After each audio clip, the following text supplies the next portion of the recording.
नमस्कार दोस्तों, कक्षा 9 विज्ञान का पेपर हम आपके लिए लेके आ चुके हैं। पूर्णांक इसका 80 रहने वाला है। समय 2 घंटे 45 मिनट का होगा। विज्ञान का 2022 की एग्जाम का वार्षिक परीक्षा का ये पेपर है। चैनल पर आप यदि पहली बार आए हो तो सब्सक्राइब करके जो घंटी का निशान है उसे जरूर दबा दें, जिससे आगामी वीडियोज़ का नोटिफिकेशन आपको सबसे पहले लगातार मिलता रह सके। देखो दोस्तों, मैं एक एक क्वेश्चन को आपको यहाँ पर सॉल्व करवाता हूँ। सबसे पहले हम MCQ वाले पार्ट को सॉल्व कर लेते हैं। पहला क्वेश्चन आपका यहाँ पर दिया गया है, दूध से क्रीम पृथक करने की विधि कौन सी होती है। तो दूध से पृथक्करण के लिए अपकेंद्रण विधि को काम में लिया जाता है, क्रोमेटोग्राफी विधि काम में ली जाती है। जो बहुत कम अशुद्धियां होती है किसी पदार्थ में उसके लिए ऊर्ध्वपातन गैसीय विधि होती है, मतलब सीधा ठोस से सीधा गैस और गैस से सीधा ठोस बनाने के लिए अपकेंद्रण यहाँ पर सही आंसर हो जाएगा, बी ऑप्शन सही होगा। अगला क्वेश्चन है, नमक और अमोनियम क्लोराइड के मिश्रण में से नमक को निम्न विधि से पृथक करेंगे। तो दोस्तों, अमोनियम क्लोराइड जो होता है NH4Cl जिसका सूत्र है, ये ऊर्ध्वपातित पदार्थ होता है। तो ऊर्ध्वपातित पदार्थ को जैसे ही तुम गर्म करोगे तो ये ऊर्ध्वपातन के द्वारा गैस बन के उड़ जाएगा और विलयन में नमक शेष रह जाएगा। तो ऊर्ध्वपातन के द्वारा हम इसे पृथक कर सकते हैं। अगला क्वेश्चन हम देखते हैं यहाँ पर, मोल संकल्पना के अनुसार पदार्थ के एक मोल में कणों की संख्या कितनी होती है। तो 6.022 गुना 10 की घात 23, ये एक मोल में कणों की संख्या होती है। इंपॉर्टेंट क्वेश्चन है। अगला क्वेश्चन यहाँ पर देखते हैं हम, 46 ग्राम सोडियम परमाणुओं में परमाणुओं की संख्या कितनी होगी। तो देखो दोस्तों, 46 ग्राम में मात्रा दे रखी है। मोल बनाने का सीधा सा फॉर्मूला होता है ग्राम में मात्रा बटे मोलर द्रव्यमान। अब आपको बताना है ग्राम में मात्रा कितनी दे रखी है 46 और मोलर द्रव्यमान कितना होता है सोडियम का 23। तो कितना आया, 2 मोल आ गया। अब इस 2 मोल, अभी मैंने ऊपर बताया था एक मोल में कितने परमाणु होते हैं 6.022 गुना 10 की घात 23। तो अब हम क्या करेंगे, 2 को मल्टीप्लाई कर देंगे कितने से, 6.022 गुना 10 की घात 23 से। तो ये आंसर आपका कितना आ जाएगा यहाँ पर, जैसे ही हम इसको मल्टीप्लाई करेंगे 2 गुना 6.022 गुना 10 की घात 23, तो ये आपका आंसर आ जाएगा 12.044 गुना 10 की घात 23। अब हम इसमें देख लेते हैं कौन सा ऑप्शन सही है। तो यहाँ पर देखो 12.044 गुना 10 की घात 23, पहला ऑप्शन ही आपका यहाँ पर सही हो जाएगा। तो कोई भी मोल का क्वेश्चन आपके लिए आए, आपको सीधा सा फॉर्मूला लगाना है, जो दे रखा है उसमें मोलर द्रव्यमान का आपको भाग दे देना है ग्राम में मात्रा में। अगला क्वेश्चन है, परमाणु सिद्धांत किसके द्वारा दिया गया था। डाल्टन के द्वारा दिया गया था। रदरफोर्ड के द्वारा अल्फा कण प्रकीर्णन बताया गया। थॉमसन ने इलेक्ट्रॉन की खोज की थी और नील्स बोर के द्वारा जो इलेक्ट्रॉन का चक्रण होता है उसके बारे में बताया था। मोल शब्द किस वैज्ञानिक के द्वारा दिया गया था। ओस्टवाल्ड ने मोल शब्द दिया था।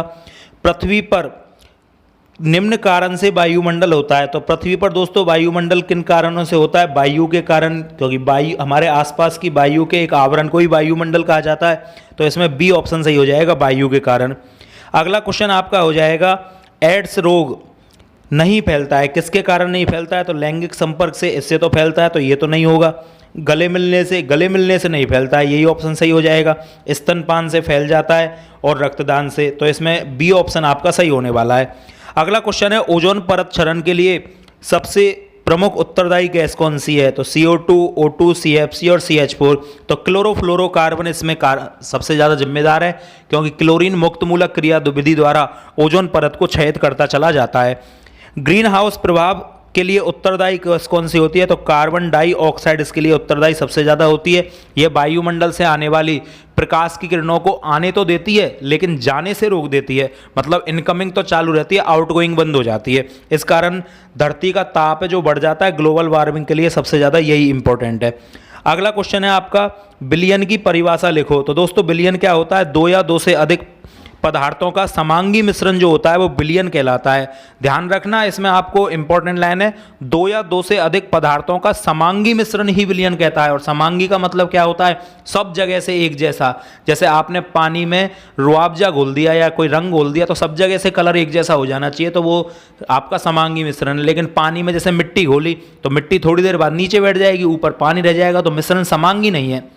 तो बिलियन के लिए याद रखना है, 2 या 2 से अधिक पदार्थों का समांगी मिश्रण ही क्या होता है, बिलियन होता है।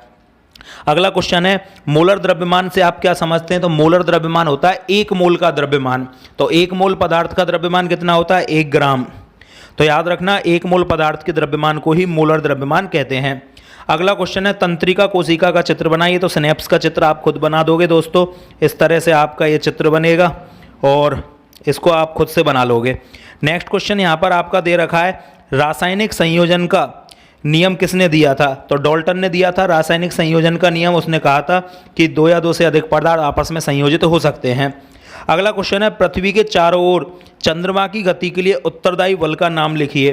तो दोस्तों गुरुत्वाकर्षण बल जो होता है अपकेंद्रीय बल की तरह व्यवहार करता है। ये गुरुत्वाकर्षण बल ही पृथ्वी के चारों ओर चंद्रमा की गति के लिए उत्तरदायी होता है। अगला क्वेश्चन है असंतुलित बलों से क्या तात्पर्य है? तो दोस्तों असंतुलित बलों का तात्पर्य होता है कि जो परिणामी बल होता है ना, जैसे हमने किसी चीज़ पर बल लगाया और चारों ओर से बल लगाने पर उसका जो परिणामी बल है वो जीरो नहीं हो, मतलब जीरो से कम रह जाए, तो उसे नॉट इक्वल टू जीरो, वो आपका असंतुलित बल होता है। तो उसे असंतुलित बल कहा जाता है। जैसे एक रस्सी से पकड़कर आप एक व्यक्ति को इधर कोई खींच रहा है और दूसरी साइड कोई खींच रहा है, तो यदि दोनों के द्वारा लगाया गया बल बराबर है तो उसे तो कहते हैं संतुलित बल, तो बीच वाली चीज़ वहीं पर रुकी रहेगी। लेकिन यदि किसी एक ने ज़्यादा बल लगा दिया, किसी एक का बल कम रह गया, तो परिणामी बल जीरो नहीं है, जिसने ज़्यादा लगाया उसकी तरफ वो चीज़ चली जाएगी और उसे कहेंगे असंतुलित बल। अगला क्वेश्चन है निम्न तापमान को सेल्सियस इकाई में बदलें। तो 300 केल्विन दे रखा है। अब ये केल्विन में दे रखा है तो -273 कर दो आप, तो ये हो जाएगा आपका 30 डिग्री सेंटीग्रेड।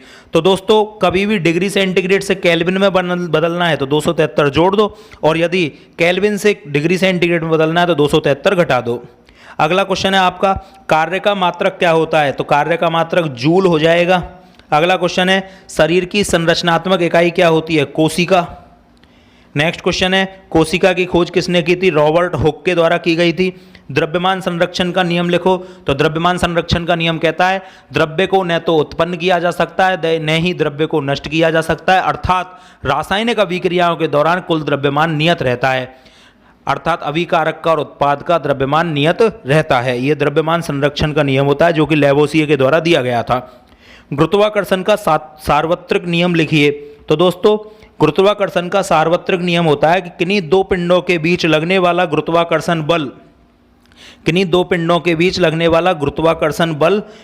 उन पिंडों के द्रव्यमानों के गुणनफल के तो समानुपाती होता है और उनकी दूरी के वर्ग के व्युत्क्रमानुपाती होता है। और आप यहाँ पर लिख दोगे F directly proportional to m1 m2 upon r square. तो ये द्रव्यमानों का गुणनफल है, इसके तो बल समानुपाती है और आर स्क्वायर जो दूरी है उसके व्युत्क्रमानुपाती होता है। ये गुरुत्वाकर्षण का आपका सार्वत्रिक नियम हो जाएगा। नेक्स्ट है किसी वस्तु के द्रव्यमान और भार में क्या अंतर होता है? तो दोस्तों द्रव्यमान का मतलब होता है वस्तु का जो खुद का वजन होता है वो, यह सभी जगह क्या रहता है? नियत रहता है। और भार में क्या होता है? उसे गुरुत्वाकर्षण से आप मल्टीप्लाई कर दोगे तो वो भार में बदल जाएगा। जैसे आपका जो कुछ भी वजन है 10 किलो 20 किलो 50 किलो, आप चंद्रमा पे जाओगे तो वो चेंज हो जाएगा क्योंकि आप में वो भार है। लेकिन गुरुत्वाकर्षण को यदि उसमें से हटा दें तो वो आपका क्या बन जाएगा? द्रव्यमान बन जाएगा। तो केवल द्रव्यमान सभी जगह निश्चित रहता है, भार चेंज हो जाता है क्योंकि ये गुरुत्वाकर्षण के कारण होता है। अगला क्वेश्चन है किसी वस्तु की गति अवस्था में हम परिवर्तन कैसे कर सकते हैं? तो दोस्तों अब ये थोड़े बड़े क्वेश्चन हैं जिनको हम यदि बताएंगे तो थोड़ा बड़ा हो जाएगा। संक्रामक रोग क्या होते हैं एक लाइन में बता देता हूँ, जो कि आपस में एक दूसरे से फैलता है, वो रोग संक्रामक रोग हो जाता है। अगले क्वेश्चन में आपको बता देता हूँ पृथक्करण की विधि का नाम लिखिए और वर्णन कीजिए दही से मक्खन बनाने में कौन सी विधि यूज में ली जाती है। एक समान गति व असमान गति से आप क्या समझते हैं? दो अघुलनशील द्रवों के मिश्रण को पृथक करने की विधि का नाम बताइए। कारण बताओ गैस पूरी तरह से बर्तन को भर देती है। लकड़ी की मेज ठोस कहलाती है। रोग संक्रमण के सामान्य तरीके समझाइए। नाम पद्धति और मछली वर्ग पर टिप्पणी लिख रही है। जिम्नोस्पर्म और एंजियोस्पर्म क्या होते हैं? कोशिका अंगों का वर्णन कीजिए। माइटोकॉन्ड्रिया और केंद्रक। जंतु व पादप कोशिका का नामांकित चित्र बनाइए। अंतर स्पष्ट करना है ब्रायोफाइटा टेरिडोफाइटा और प्रोकैरियोटिक और यूकैरियोटिक कोशिका। ऊर्जा संरक्षण का नियम दीजिए, उदाहरण से समझाइए। गतिज ऊर्जा और स्थितिज ऊर्जा पर सूत्र लिखिए। और 27वां और लास्ट क्वेश्चन है आपका जल चक्र का नामांकित चित्र बनाइए और ऑक्सीजन चक्र को नामांकित चित्र से बनाइए। तो दोस्तों उम्मीद करता हूँ वीडियो आपको पसंद आई होगी। चैनल को सब्सक्राइब करके वीडियो को ज़्यादा से ज़्यादा आप शेयर करें और Telegram group education by Mohit sir को आप ज्वाइन कर लें, वहाँ से आपको इसकी PDF फाइल मिल जाएगी। मिलते नए पेपर के साथ नई वीडियो में। जय हिंद।